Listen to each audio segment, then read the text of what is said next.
A gente comentou na aula passada, né, o processo de mudança de variáveis, que não tinha nenhum problema quando a gente queria passar da representação de entropia, onde a nossa relação fundamental é dada em termos da energia, volume e número de mols, ou seja, a entropia, que é uma quantidade extensiva, é a função entropia, né? Ela é escrita em termos de outras funções, outras variáveis extensivas também. Então, S, U, V e N são todas variáveis extensivas.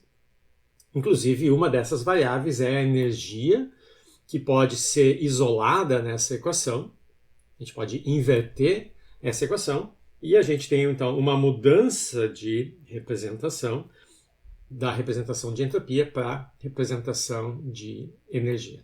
Então, essa mudança é simples porque só envolve a manipulação algébrica dessas variáveis. Não há nenhuma perda de informação nesse processo.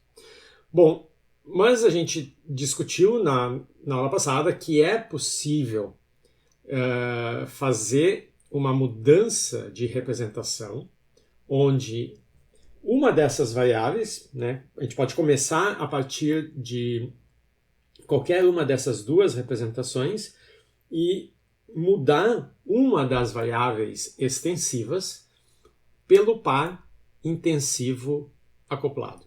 Ou seja,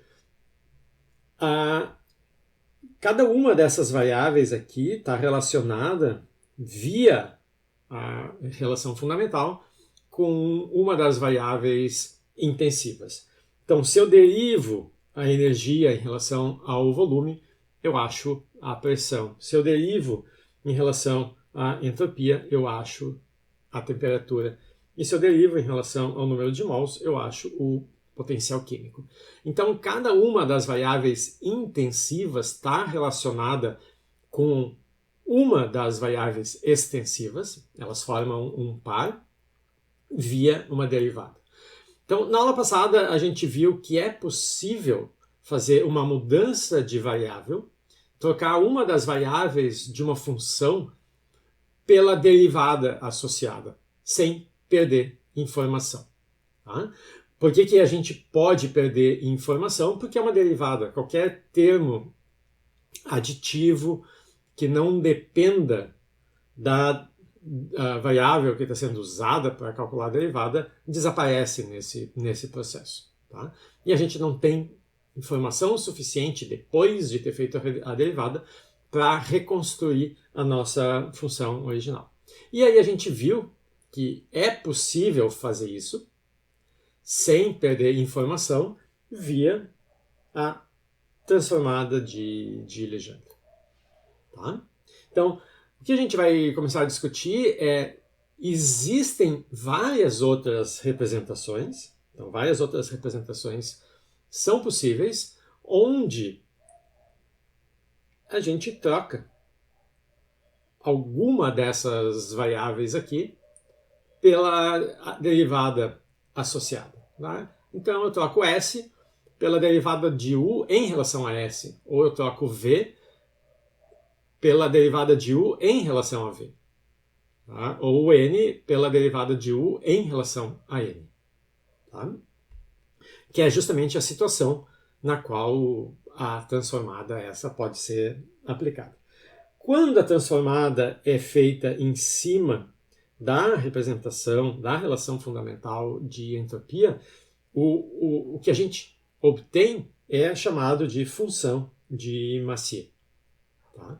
A gente vai se focar aqui nas transformadas que partem da representação de energia. São as mais usuais, as mais usadas. Então, a gente vai discutir hoje e nas próximas aulas algumas transformadas, algumas outras representações obtidas a partir da representação de energia via uma transformada. Então, essas novas representações, essas novas funções obtidas da U são chamadas, então, de potenciais termodinâmicos. Alguns exemplos, hoje a gente vai discutir a representação de Helmholtz. Tá? Nas próximas aulas, depois da prova, a gente vai discutir outras, né, em particular a entalpia e a de Gibbs, onde, então vocês veem aqui, o conjunto de variáveis, a gente partiu da U, e tem uma dessas variáveis aqui que foi substituída, o S justamente pelo T, que é o du/ds. Tá? Então, a notação que se costuma usar é F para representação de Helmholtz, ou para que a gente vai chamar agora energia livre de Helmholtz. Uma outra notação que é comum de se usar quando se tem uma transformada de Legendre é usar a letra da função original, a função original é o nosso U, e entre colchetes a variável nova. Tá? Então a gente partiu de U, de S, V e N, trocou o S pelo T, então a transformada é essa U de T. Tá? Nos outros exemplos que a gente vai discutir mais adiante, nas próximas aulas, aqui, por exemplo, a gente trocou só o V pelo P, então a transformada é U de P. E no caso da Gibbs, a gente fez as duas transformações.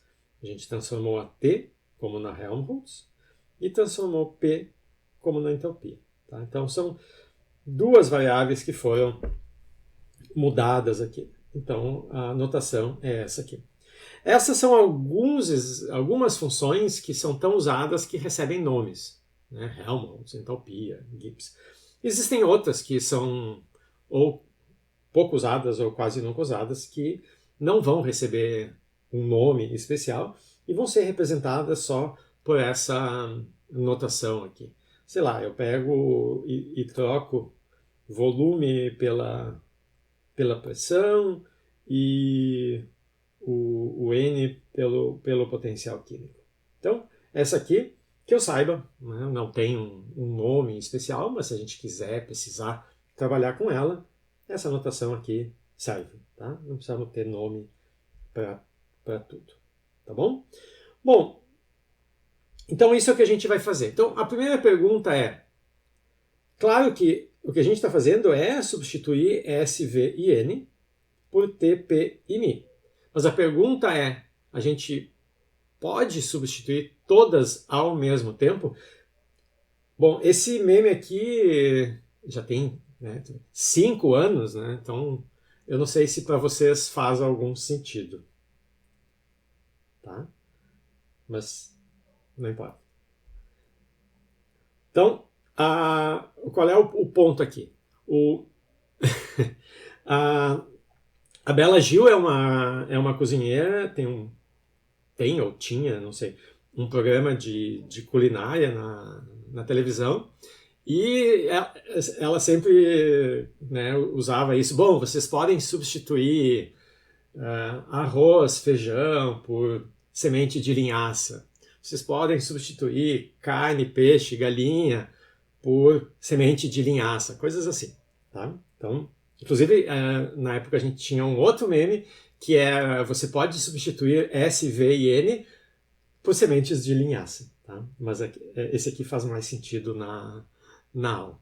Tá? Então, quem fez esse aqui foi a Brenda, que é minha aluna na época, né? Eu dei a sugestão em aula para ver se alguém fazia, ela fez.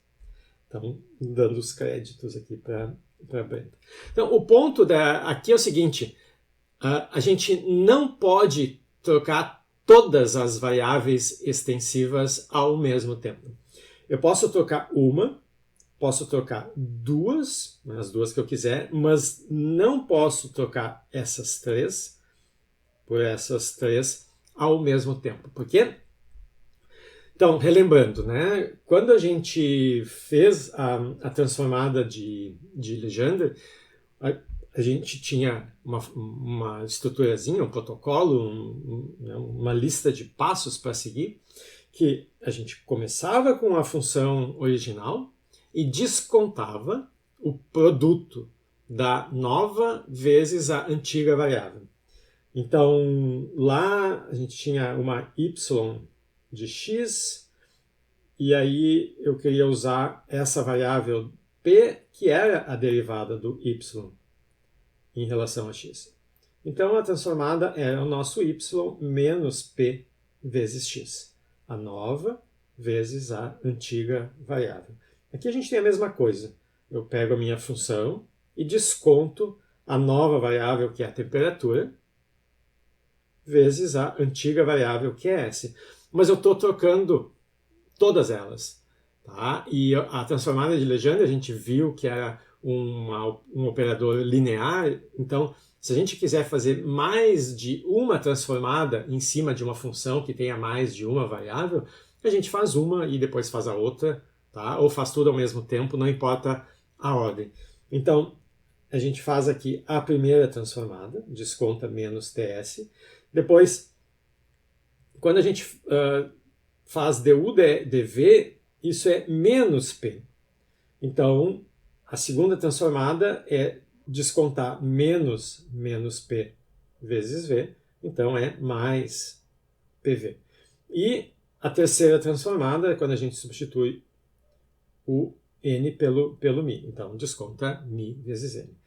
Só que, se a gente faz, então, as três mudanças de variável, essa função ela é identicamente nula, porque a gente discutiu isso nessa segunda área, pela equação de Euler, é ds menos pv mais mi vezes n. Tá? Então, esses três termos aqui se cancelam com o u, e caso eu troque todas as variáveis extensivas pelas correspondentes intensivas, eu termino sem nada. Eu termino com uma função que é identicamente zero, não serve para nada, eu não posso fazer nada com ela. Por que eu não posso fazer isso? Porque se eu tivesse conseguido trocar todas as variáveis, a minha função definitiva, final aqui, não ia conter mais nenhuma variável extensiva, nenhuma variável que escala com o tamanho do sistema.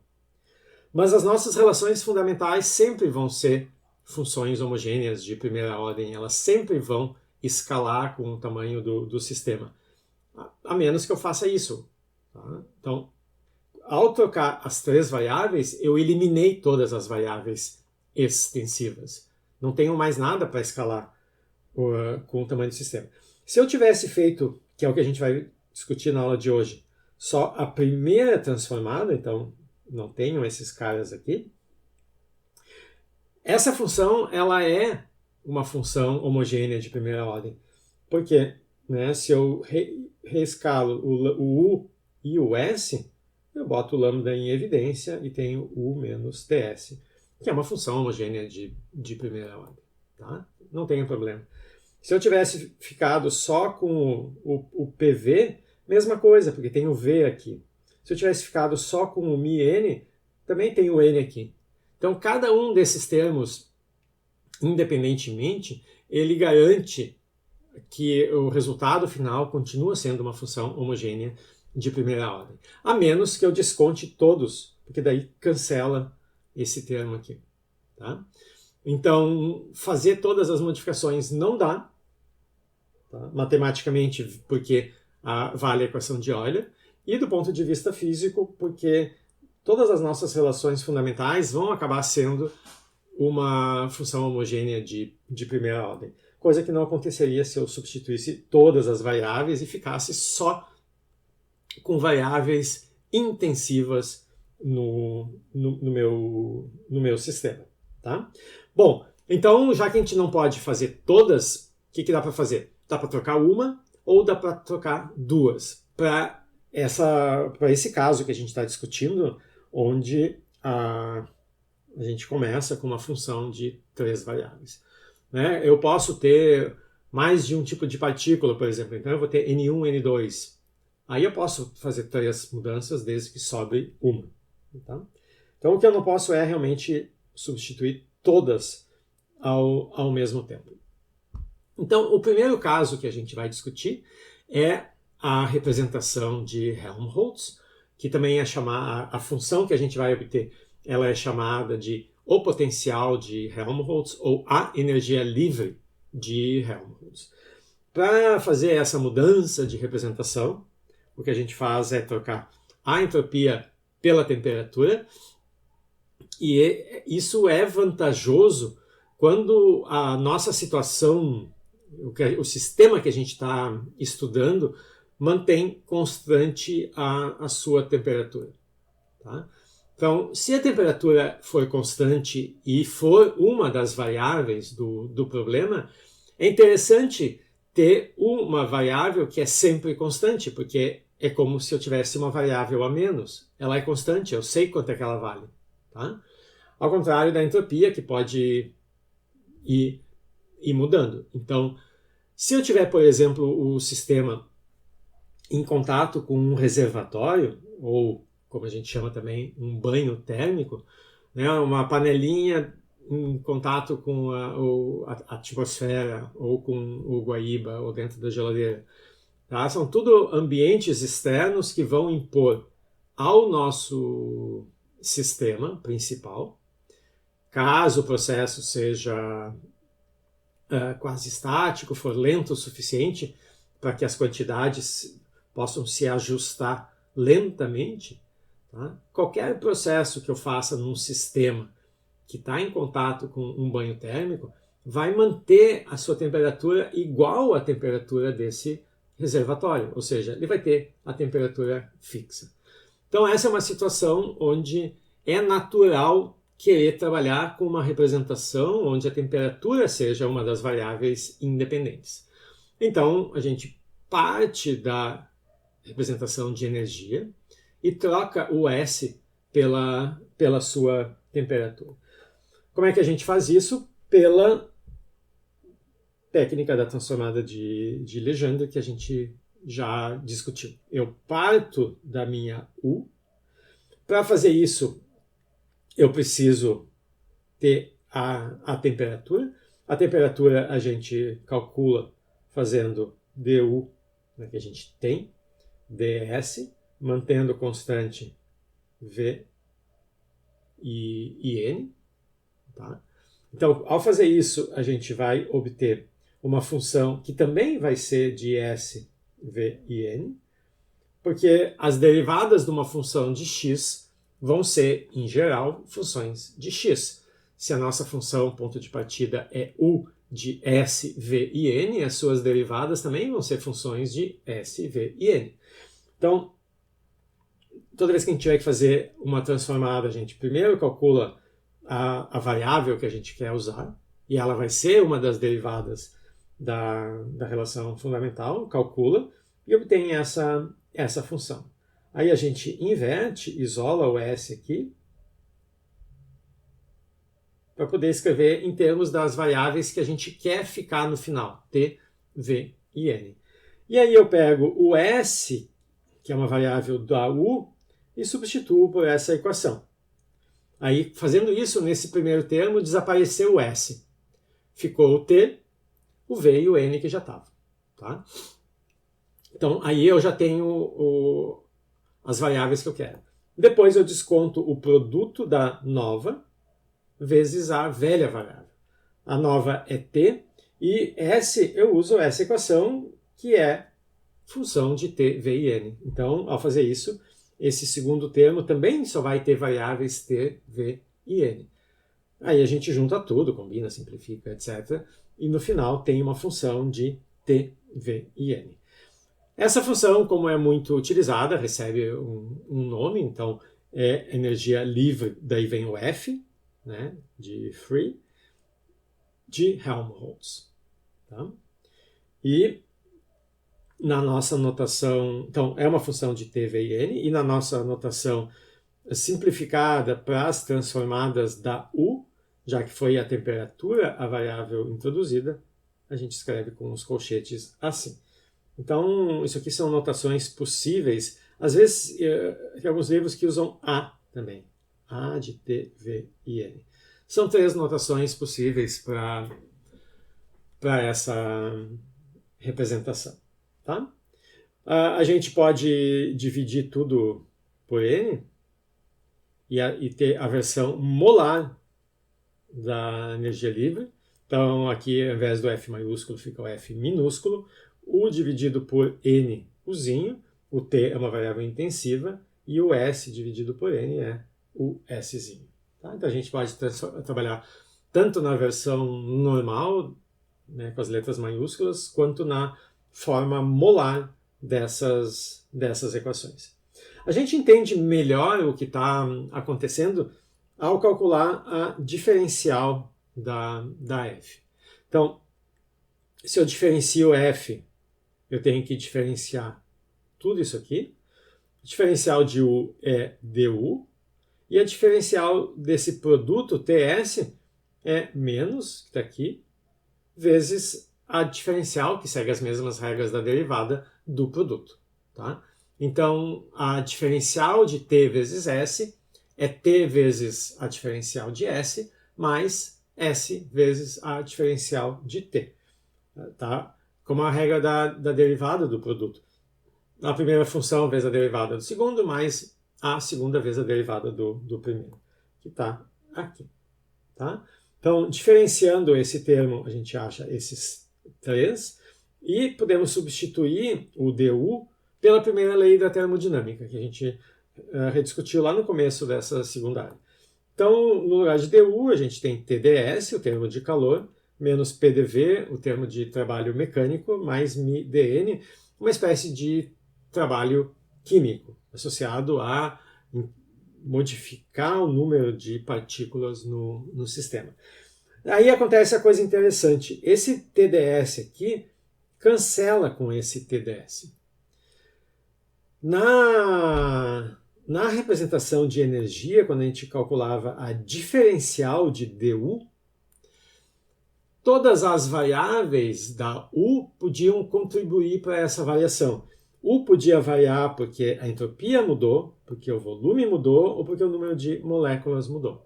Então, quando a gente escreve uma diferencial total, ela vai ser igual a todas as possíveis contribuições para essa variação.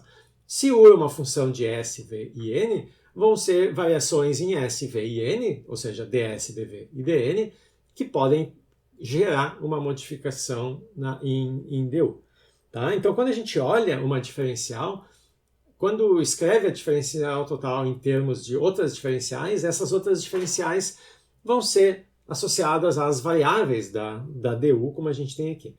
Quando a gente diferenciou df e cancelou esse TdS, por causa desse termo aqui, o que entrou no lugar? Entrou o menos SDT.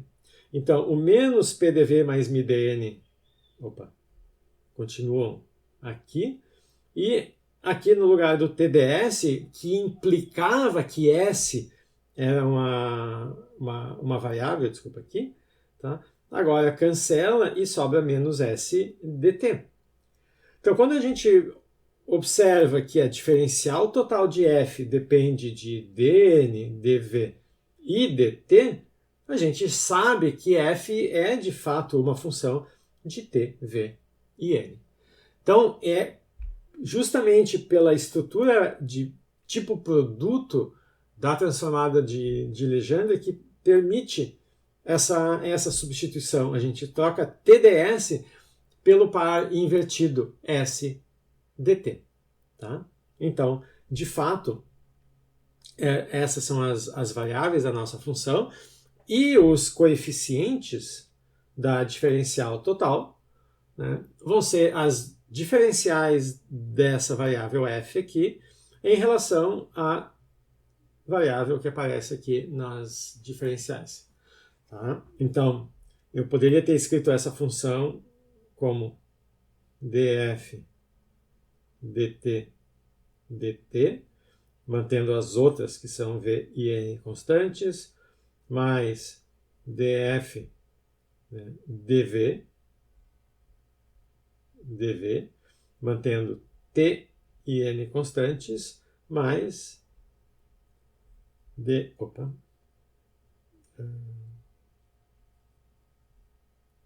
df dn, mantendo t e v constantes dn. Tá? Essa é a expressão geral de uma diferencial total. Quando a gente compara isso com essa expressão que foi obtida, a gente pode identificar df dt com menos s, deixa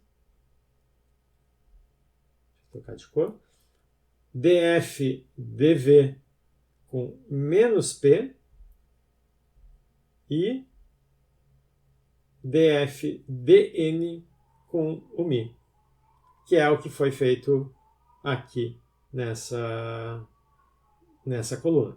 Tá? df dt menos s, df dv menos p e df dn mi. Então, quando a gente fez a transformada trocando s por t, a gente obteve outra representação. O que significa outra representação?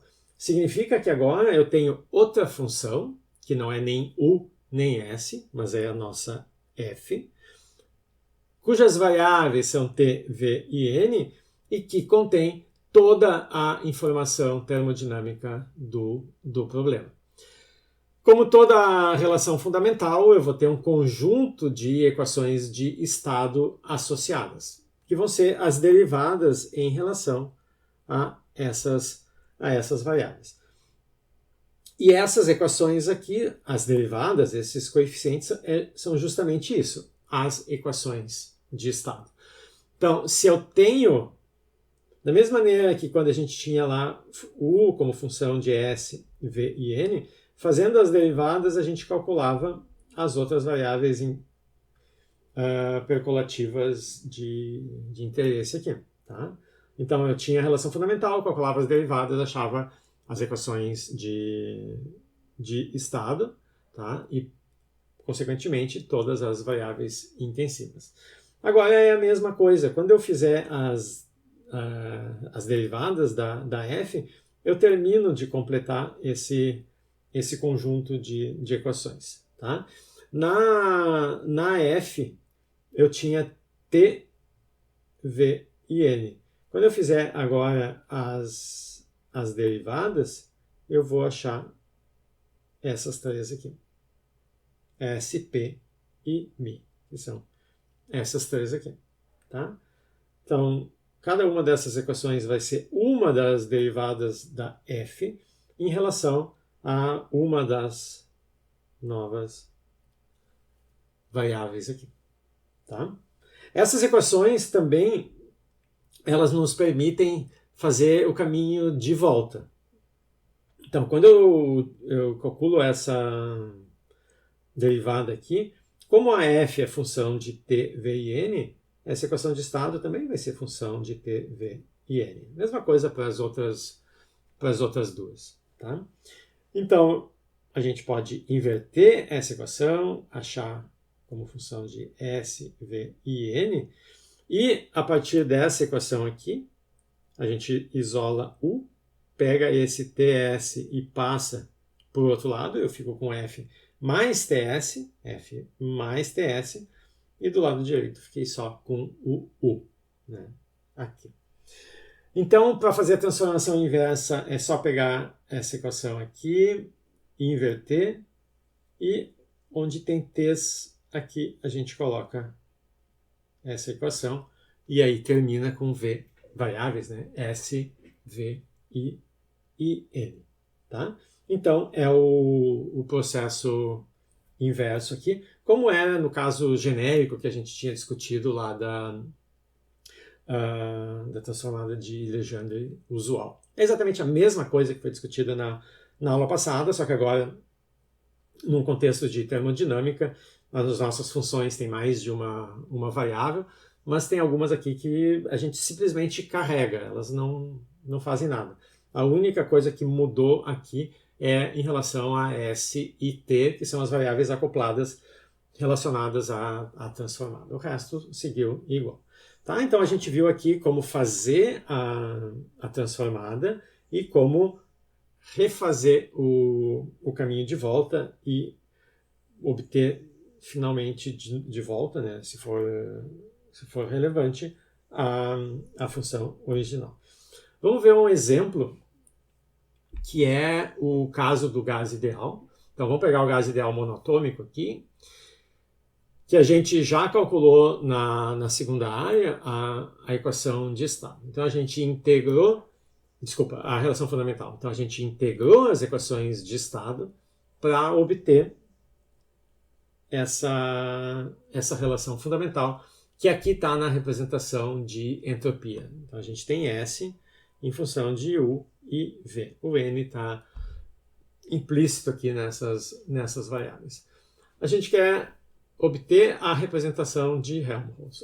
As representações que a gente está discutindo são representações obtidas a partir da energia. Tá? Então a primeira coisa que eu preciso fazer é passar S para representação de energia. Então é simplesmente isolar esse U.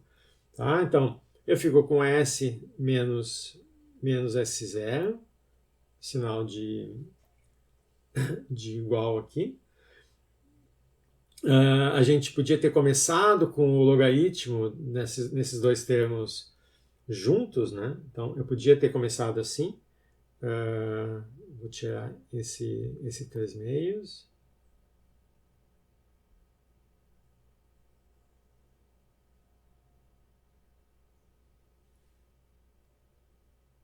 Tá?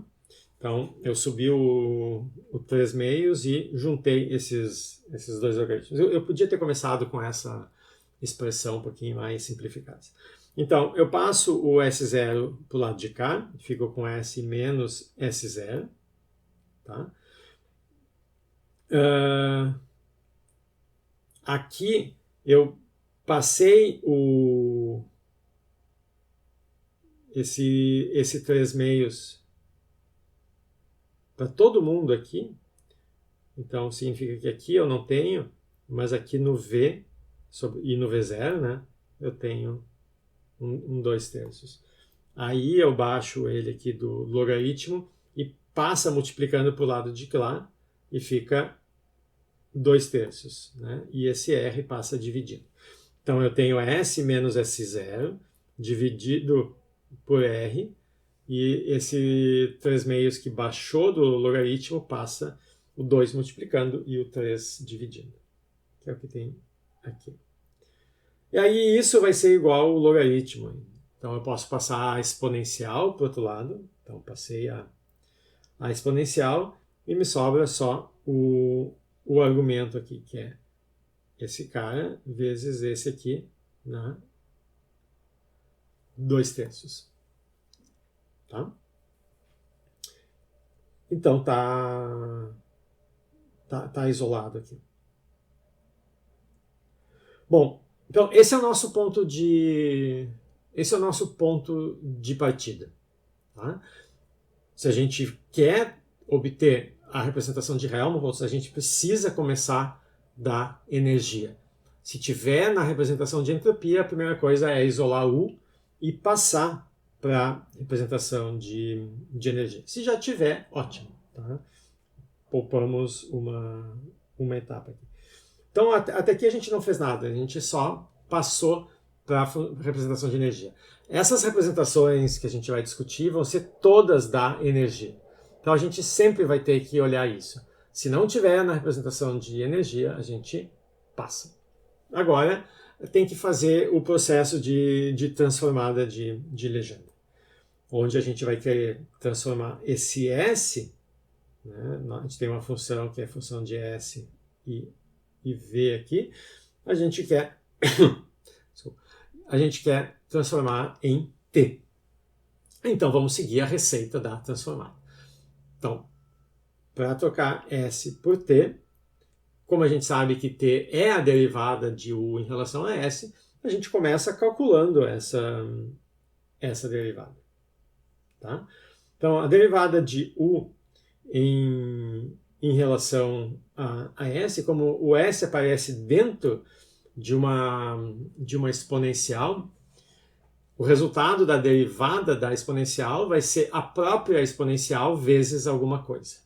Essa parte, a própria exponencial, né? Então, quando a gente fez a derivada em relação a u, tudo isso aqui que é uma constante multiplicativa saiu da derivada, e quando a gente calculou a derivada da exponencial, nos dá a própria exponencial vezes alguma coisa.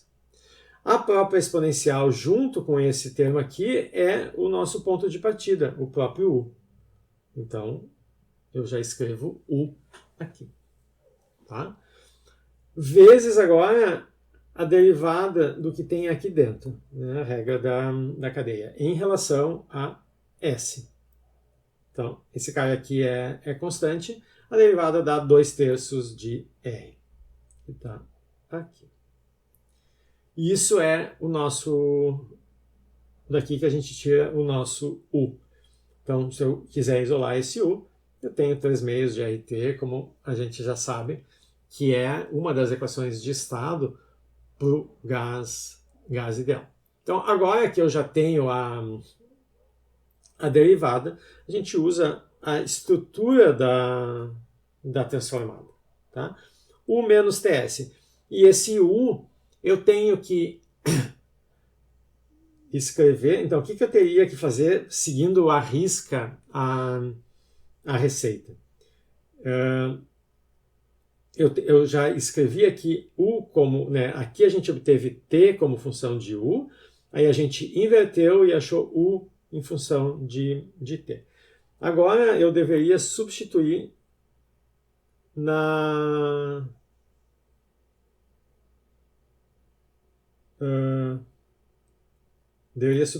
aqui nessa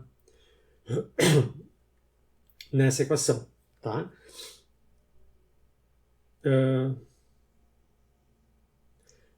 Então, aqui tem um passo escondido que gera confusão. Qual é o atalho que eu peguei? Que se vocês vão aplicar a regra ao pé da letra, vocês teriam feito muito mais contas para chegar no mesmo lugar. Então, vocês notam que quando eu fiz a derivada, o que eu disse? Eu peguei esse termo aqui, aí eu derivei a exponencial, tá? E a derivada da exponencial é a própria exponencial vezes esse 2, 3R, tá? Que está aqui. Essa seria, deixa eu limpar aqui, 2, 3R. Tá? Isso aqui é DU/ds. Aí o que eu fiz ali? Eu disse, bom, mas isso que está aqui é o próprio U. Então eu já escrevi assim. Ao fazer assim, eu já tenho a energia em termos de T, que é o que eu vou botar aqui. Mas se eu seguisse ao pé da letra a minha receita da transformada, eu teria terminado com essa expressão gigante aqui. Porque ao calcular DU/ds para achar T, pela nossa receita, eu deveria terminar com uma função de S e V. S e V. Tá? Mas aqui eu banquei o esperto. Eu identifiquei todo esse termo aqui por U e já escrevi assim. Porque esse U que aparece na transformada eu quero justamente escrever em função de T. E aqui eu consegui isso com umas expressões pequenas, comparadas com essa expressão gigante. Se eu fosse seguir ao pé da letra, né, eu teria escrito tudo isso aqui é o T, né? Aí teria invertido, teria isolado o S, e aí eu teria substituído esse S dentro dessa equação que já era grande. Aí eu ia substituir uma coisa enorme nessa equação, tudo ia simplificar, ia terminar assim. Mas até eu simplificar e tomando os cuidados para não errar, provavelmente eu já teria errado. Tá? Então a gente pegou esse atalho de identificar na derivada que a derivada reconstrói o próprio U, porque é uma exponencial, tá? Para já escrever esse U aqui como 3/6 de RT. O que eu estou dizendo é, se vocês seguirem ao pé da letra a regra de derivada, vocês vão chegar também a isso aqui. Mas vão ter umas linhas a mais de contas que podem induzir a erro. Tá? Quanto mais complicada for a expressão, mais chance de fazer algum erro. Tá? Mas fazendo essa identificação logo no início, a gente pode pular isso. Bom, então, voltando, a gente está fazendo a transformada. Eu tenho que pegar a minha função original e escrever ela em termos da temperatura que a gente obteve aqui a partir da derivada. Então, o meu U, que acabou de escrever, é isso aqui, menos T vezes o S. Tá? E o S a gente tem que escrever em termos de T, V e N. O S é isso aqui. Se a gente usa esse U aqui e aqui, eu fico com a razão de T sobre T0, que é justamente o que eu quero. Eu quero escrever esse S aqui em função de T e V. Tá? Então está tudo resolvido. Agora é só simplificar um pouco as coisas. Eu junto os termos aqui do logaritmo. Tá? Eu tenho R e R, esse R sai em evidência. Todos os termos têm R, né? Então R pode multiplicar todo mundo. Esse cara dentro dos parênteses aqui tem T, esse cara também tem T, então o T também pode ser colocado em evidência. Eu tenho aqui RT. Depois o que me sobra? Me sobra o 3/6, o 3/6. O único termo que não tinha R para colocar em evidência era esse aqui, então a gente teve que multiplicar e dividir. Né? Agora eu posso colocar aqui. E aqui, então, S0 sobre R está aqui, já colocado em evidência. O resto é o logaritmo. Tá? Então, só para poder escrever dessa forma que a gente escreveu aqui, esse RT eu vou passar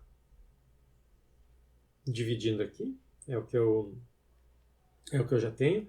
Esse logaritmo é o que está aqui. E esse cara aqui, né, a gente vê que se pegar a nossa Fzinho no estado de referência, vai ser U0 menos T0 S0. Né? Isso aqui é o F0. Se eu dividir por RT0, desculpa. Isso aqui cancela. Então aqui eu dividi RT0 dos dois lados. U dividido por RT0 é 3/6. Então isso aqui é 3/6 menos S0R, que é justamente o que eu tenho aqui. Então, no lugar desse 3/6 menos S0 sobre R, eu coloco o F0 dividido por RT0. Tá? Só estou reescrevendo a constante. Então, eu estou respondendo a pergunta do Douglas, né? A gente está fazendo aqui a transformada. Então, esse U eu substituí aqui, 3/6 de RT, menos T, e aqui dentro das chaves eu peguei esse S aqui. Tá? A única diferença daquela expressão para essa aqui é que aqui tem U sobre U0 e aqui tem T sobre T0. Porque eu tenho que ir trocando as variáveis. Né? Porque no final, esse F aqui tem que ser um F de T e V. Não de U, como está aqui. Então eu tenho que trocar. Mas, então, a razão de U sobre o zero sai daqui. U sobre o zero. O 3 meios aparece em cima e embaixo, cancela. O R também. Fica T sobre T0. Tá? Então, esse cara vira esse cara. Daí a gente só reorganizou as coisas. Né? Eu botei um R aqui e um R aqui. Tá? Então, RT e RT botei em evidência e fiquei com 3 meios menos S0 sobre R menos os dois logaritmos, tá? Que combinados deram aqui. Tá bom?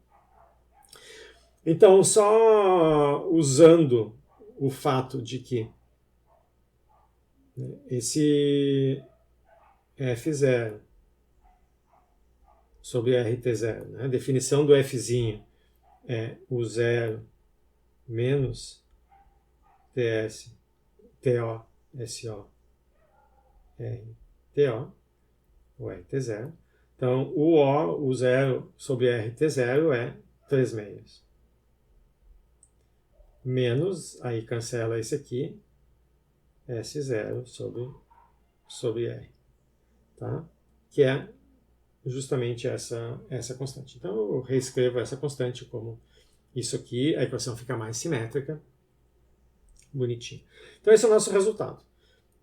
Eu tenho agora a representação, a relação fundamental na representação de Helmholtz, e ela depende de T, de V e implicitamente do N. Né? O Fzinho é o Fzão dividido por N, eu posso substituir aqui.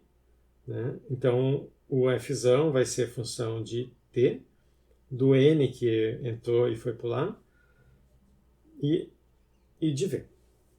Tá? Aqui nesses Vs também tem os Ns, né, embutidos. Então, é o nosso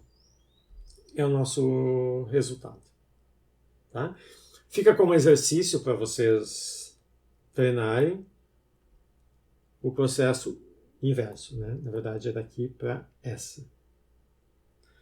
Então, lá no material, no PDF, esse problema vai um pouquinho mais adiante, ele calcula as equações de estado, né? Essas equações aqui. Então, vocês podem calcular essas equações. Aí, depois, para fazer a transformada inversa, é barbadinho. Tá? Então, fica como exercício fazer isso aqui.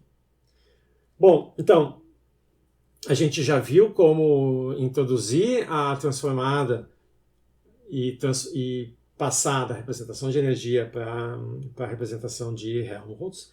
A gente já viu um exemplo de como fazer isso na prática.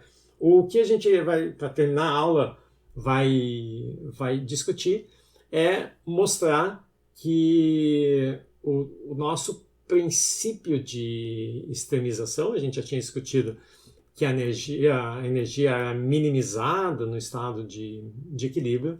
A gente vai mostrar que a energia livre de Helmholtz, o F, também é minimizada. Por isso que, inclusive, essas transformadas elas recebem o nome de potencial, em analogia à mecânica. Né? Lá a gente minimiza os potenciais, aqui essa quantidade vai ser minimizada, então por que não chamar também de potencial? Aqui tem um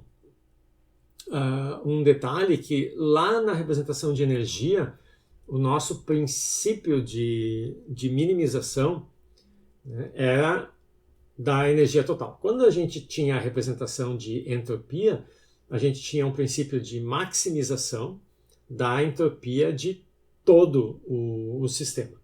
Todo o sistema inclui, além do sistema principal, inclui também os possíveis reservatórios que podem ter. Ao mudar para a representação de energia, a gente continua tendo um princípio de extremização, no caso era de mínimo, mas também válido para o sistema completo, o sistema que está isolado. Tá? Então, no caso, a gente parte de um princípio de minimização da energia total, E então o total se refere ao universo do problema, que engloba o sistema principal e os reservatórios térmicos. Tá? A gente junta todos os reservatórios, né, e trata como se fosse um só.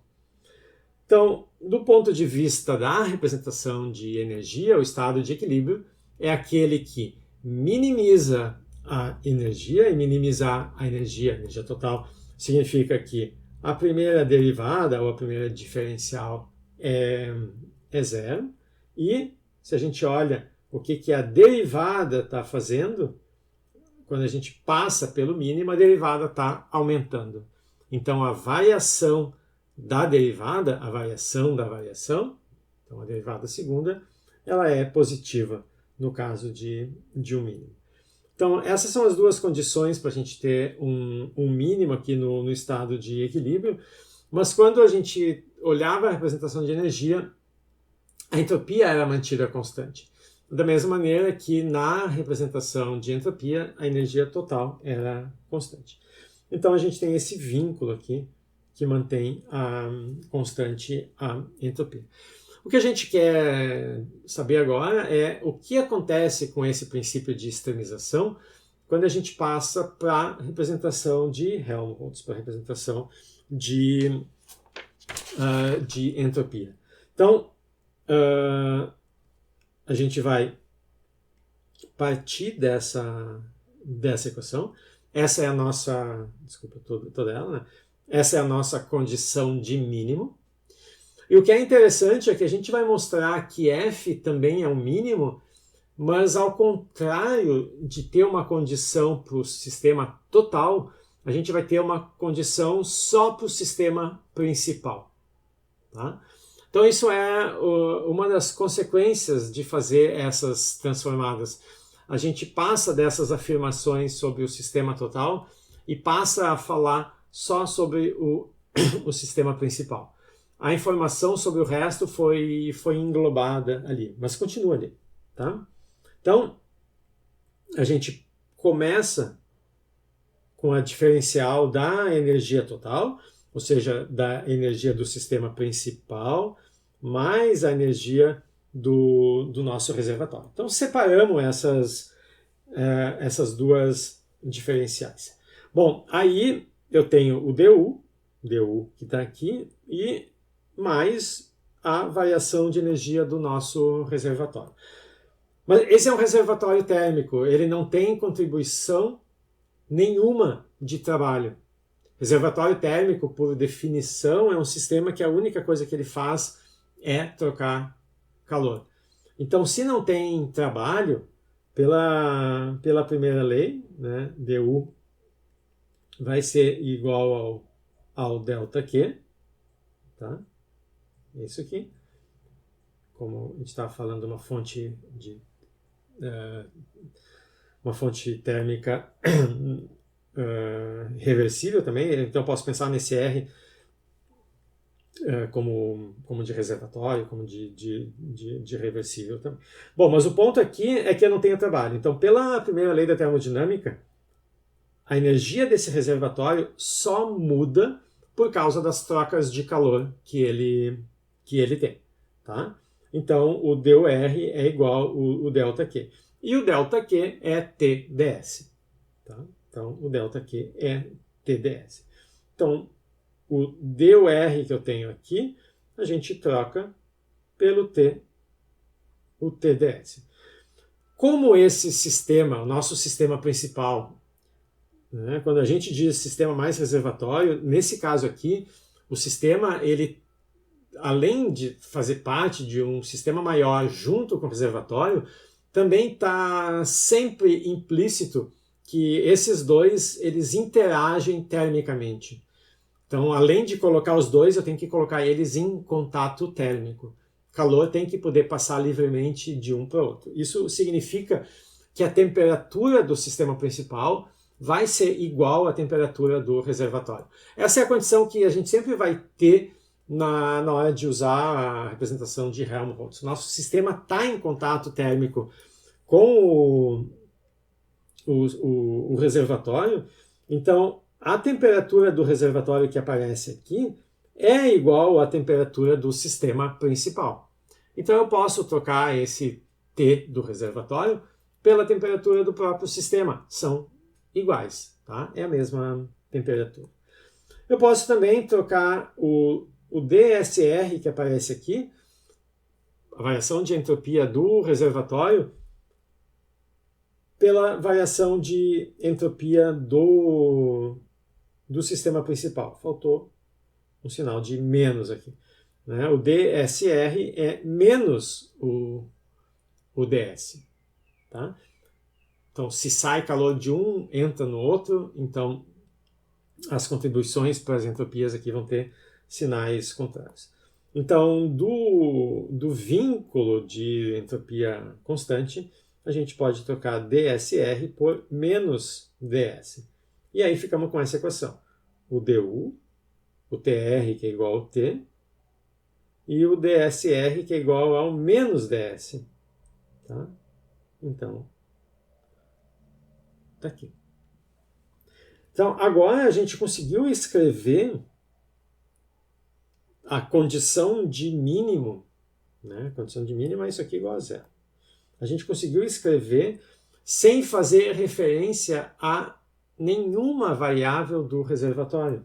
A gente conseguiu eliminar esses R's aqui e usar só as variáveis do sistema principal. Bom, mas essa temperatura, pelo fato do outro sistema ser um reservatório, ela é constante. Então, o que a gente pode fazer? A gente pode jogar ela para dentro da diferencial. Aí eu tenho a diferencial de uma diferença, eu posso botar o DU aqui. Isso eu só posso fazer porque T é constante. Tá? Então, a gente pode combinar essas diferenciais como a diferencial de uma coisa só. Se isso aqui é zero, tá? Então, essa diferencial também é zero. Só que o argumento aqui é o próprio F. Tá? Ou seja, partindo da condição de mínimo da energia total do sistema principal mais reservatório, a gente chegou numa condição que vale só para o sistema principal. Desapareceu toda a dependência do reservatório. Tá? Então a gente pode escrever a mesma frase de sempre, né? Que o valor de equilíbrio para algum parâmetro que não tiver nenhuma restrição sobre ele, que não tiver um vínculo dizendo, olha, essa quantidade não pode mudar, a parede é fixa, o volume é constante, não pode mudar, tem uma restrição, tem um vínculo. As outras variáveis não restritas, para as quais não tiver um vínculo, vão obedecer o princípio de extremização. Tá?